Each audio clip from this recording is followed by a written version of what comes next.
এই কারণেই যত টাকাই দাও আমি কাউকে উত্তর সাগরে জাহাজ চালাতে যেতে বলি না।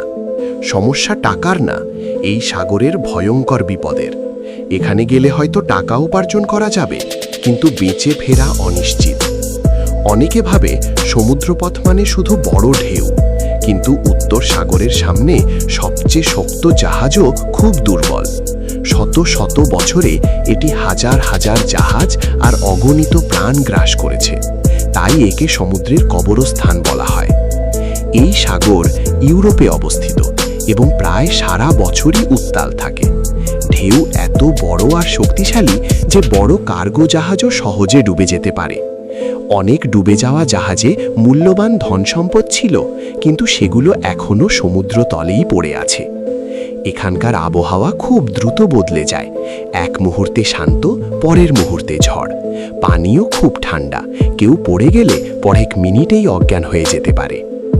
এখন পর্যন্ত 15,000-এর বেশি জাহাজ এখানে ডুবে গেছে। এর সঙ্গে দ্বিতীয় বিশ্বযুদ্ধের সময়কার বোমা ও অস্ত্রও রয়েছে, যা বিপদ আরও বাড়িয়েছে। সমুদ্রের নিচে ডুবে থাকা যুদ্ধজাহাজ, ট্যাঙ্ক আর ধ্বংসাবশেষ ছড়িয়ে আছে। এত ঝুঁকি থাকা সত্ত্বেও কিছু মানুষ এখানে ঘুরতে বা ছবি তুলতে আসে, যা সত্যিই অবাক করার মতো।